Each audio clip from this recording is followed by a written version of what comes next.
I found a way of projecting an image onto another surface through a small hole in a dark room, later called camera obscura.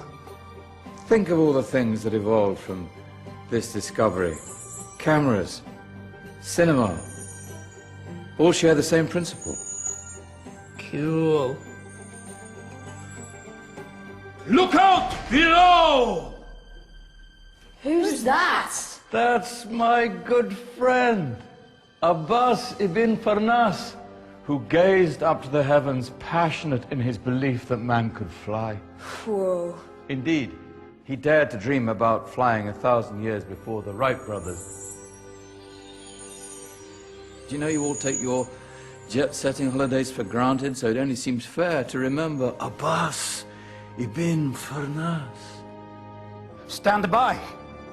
I'm ready for takeoff.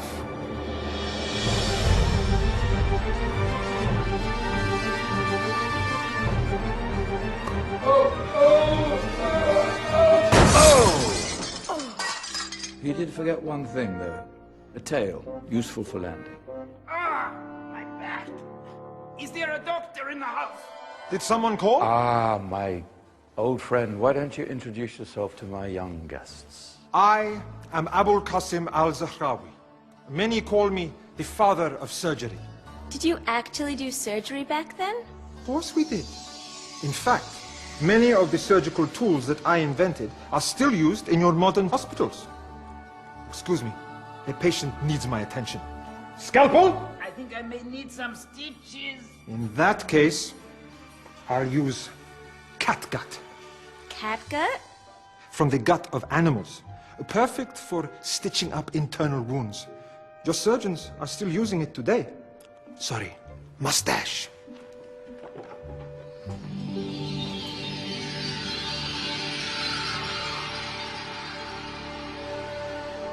Who's she? That's Maryam al-Astrolabi.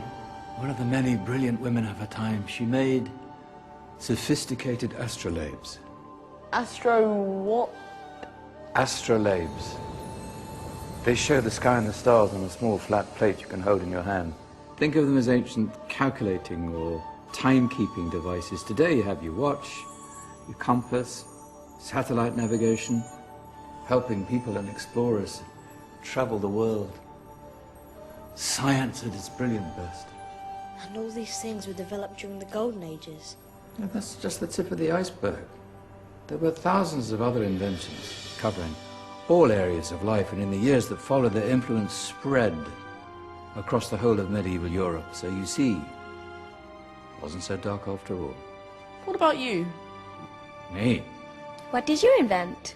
Well, I don't want to be big-headed, but I made some groundbreaking advances in engineering. I suppose my most significant discovery converted rotary motion into linear motion using a crank and connecting rod. It's essential in pumps and engines.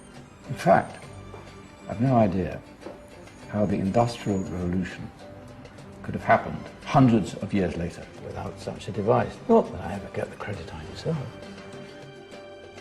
But my crowning glory was my amazing time-telling machine. My legendary elephant clock.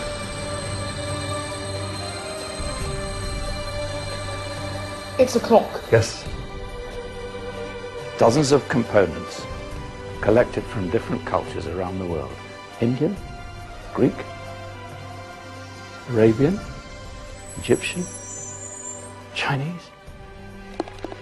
Wow. A United Nations clock. That is pretty cool. Does it actually tell the time? Well, yes, of course. If it wasn't for me, thousands of people would be late for everything. Speaking of time, we better get you back. And remember, spread the word. This was a golden age, and I've only shown you a tiny part of this wondrous time. There are countless other scientists and inventions directly connected to your modern world. You're just going to have to find out for yourselves. No, wait.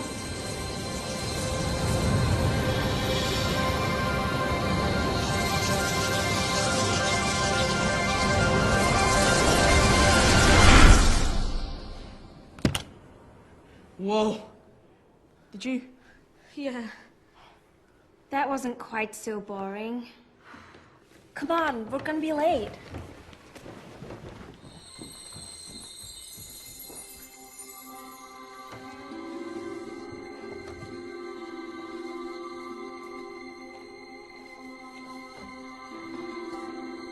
So, what have we learned?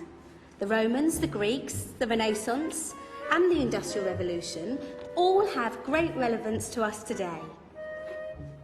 Where's Danny's group? Just there, miss. Ah, our intrepid Dark Ages group. You probably had a much harder time finding any connections with the modern world. Actually, miss, that's not strictly true.